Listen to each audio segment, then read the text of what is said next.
ये जो मेरे हाथ में आप $200 देख रहे हैं, ये ऑस्ट्रेलिया में एक गरीब से गरीब तर आदमी भी दिन का कमाता है। ये $200 पाकिस्तान के 40,000 रुपए होते हैं और मैं आपको इस पैसों से, इन डॉलर से बताता हूँ कि जो रियासत मदीना हम किसी और मुल्क में ढूंढ रहे हैं, कहीं वो अंग्रेजों के मुल्क में तो मुकीम नहीं है।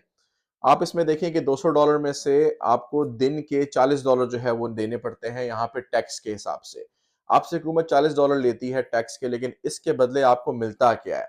सबसे पहले आपको जो है मिलता है इस $40 के बदले, सबसे पहले अगर आपकी नौकरी चली जाती है, फॉर एग्जांपल अगर आपकी फैमिली है जिसमें आप हैं, आपकी बीवी है और 2 बच्चे हैं, तो आपको हर महीने इसी के हिसाब से, अगर आप दिन में $200 कमा रहे हो ना, तो आपको हर दिन के हिसाब से $180 जो है वो यहाँ का सेंटर लिंक देगा, यहाँ का फलाही इदारा देगा, जो उन लोगों का ख्याल रखता है जिनके पास नौकरी नहीं होती या जो किसी तरह के स्ट्रेस के अंदर होते हैं। आप नौकरी अप्लाई करते रहोगे, लेकिन जब तक आपको नौकरी नहीं मिलेगी, आपको सेंटर लिंक $180 के हिसाब से दिन का पे करेगा, जो कि हर 2 हफ्ते के बाद आपके अकाउंट में ट्रांसफर होता है। तो ये तो हो गए फलाही पैसे। इसके अलावा आपको $40 के हिसाब से क्या मिलता है? ये $40 जो आप टैक्स पे करोगे, जो गरीब आदमी पे करेगा, हम इससे काफ़ी ज़्यादा टैक्स यहाँ पे भरते हैं, लेकिन इस $40 के एवज़ उसको मिलेगी फ्री एजुकेशन उसके बच्चों के लिए।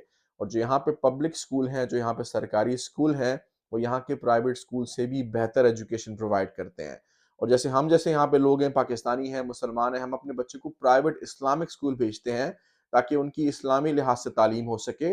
उस स्कूल को भी सब्सिडाइज किया गया, मतलब उस स्कूल का भी 80% जो फीस है वो हुकूमत यहाँ पे देती है, और सिर्फ 20% हम अपनी जेब से भरते हैं, वो भी इसलिए कि वो प्राइवेट स्कूल है। ये मिलता है $40 का टैक्स भरने की वजह से। इसके साथ हमें मिलती है यहाँ पे फ्री मेडिकल केयर, मतलब हमें एक सेहत कार्ड मिलता है, मेडिकेयर कार्ड मिलता है, उसके ऊपर आप हॉस्पिटल जाके अपना इलाज करा सकते हैं, आप डॉक्टर के पास जा सकते हैं, आपको किसी भी तरह के पैसे देने की जरूरत नहीं है। और जो बहुत ही महंगे इलाज होते हैं, जैसे कि कैंसर हो गया, कोई इस तरह के ट्यूमर हो गए, उसका इलाज का आपका खर्चा बहुत कम आता है। मतलब 5% उसकी जो है फीस आपसे चार्ज की जाएगी, 95% तक यहाँ की हुकूमत भरेगी। ये मिलता है ये $40 दिन का टैक्स पे करने के बाद। यहाँ पे ये बताता चलूं कि यहाँ के जो सरकारी अस्पताल है ना, वो आपके पाकिस्तान के या किसी और मुल्क के टॉप प्राइवेट अस्पतालों से भी बेहतरीन है। वहाँ की सर्विस नंबर 1 है, आपको किसी भी तरह का डिस्क्रिमिनेशन नहीं होता, इंतजार जरूर करना पड़ता है, लेकिन आपका इलाज बहुत बेहतरीन तरीके से होता है।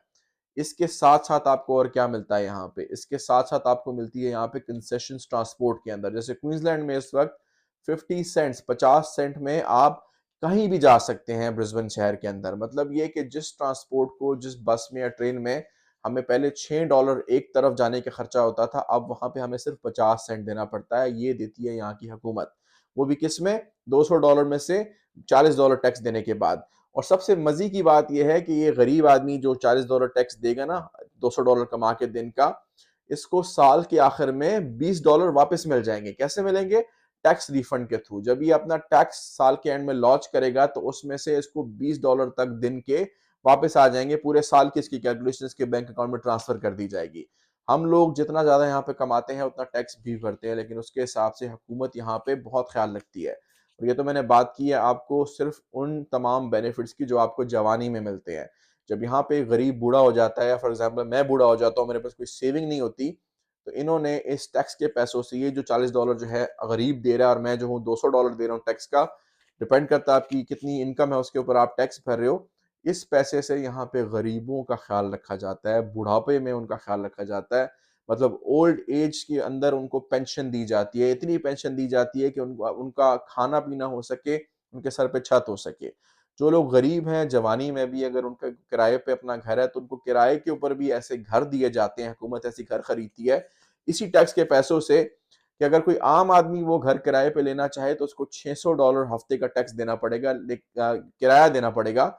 लेकिन गरीब आदमी के लिए वही घर $350 का होगा। और जो बाकी का जो डिफरेंस है इस किराए के अंदर, ये जाता है इन टैक्स के पैसों से। ये वो कुछ बेनिफिट्स हैं जो मैंने आपको गिनवाए हैं, वो तमाम चीज़ें जो हम रियासत मदीना में ढूंढते हैं। आपको अंदाज़ा हो गया होगा कि गरीब को यहाँ पे अंग्रेज़ों के मुल्क में मुयस्सर है। तो जहाँ पर हम इतना ज़्यादा टैक्स भरते हैं इन डॉलर्स से, अगर आप जो है वो दिन का $500 कमा रहे हो, तो फिर आप उसके ऊपर 150 से $200 टैक्स भरोगे। लेकिन आपको आखिर में तसल्ली होगी कि ये पैसा जो आपका टैक्स में आपका जा रहा है, ये किसी गरीब के ऊपर लगेगा। आपके ऊपर भी लगेगा, इसलिए कि रोड्स यहाँ पे आपको साफ मिलेंगी, क्लीन मिलेंगी, पुलिस का निज़ाम आपको कदरे बेहतरीन मिलेगा, ट्रांसपोर्ट का निज़ाम आपको बेहतरीन मिलेगा, आपको हॉस्पिटल में सर्विसेज़ मिलेंगी, आपको इसके अलावा बच्चों के हिसाब से स्कूल में जो है फ्री एजुकेशन मिलेगी। आपका अगर बच्चा छोटा है और आपकी बीवी को या आपको काम पे जाना है, तो यहाँ पे डे केयर सेंटर्स खुले हुए हैं, उसमें हुकूमत जो है 70 से 80% अपनी जेब से उनको फीस देगी। आपने सिर्फ 10 से 20% जो है फीस देनी होगी। ये कुछ ऐसे बेनिफिट्स हैं जो मैंने आपको गिनवाए हैं, जो तमाम बेनिफिट्स हम रियासत मदीना में ढूँढा करते हैं, लेकिन अंग्रेज़ गोरा अपने कंट्रीज़ में हम सबको दे रहा है और सबसे ज़्यादा जो इससे फ़ायदा उठाते हैं, वो गरीब उठाते हैं। उम्मीद करता हूँ और दुआ करता हूँ कि हमारे मुल्क में भी इस तरह का निज़ाम हमारी ज़िंदगी में हमारी आँखें बंद होने से पहले ही कायम हो। आमीन।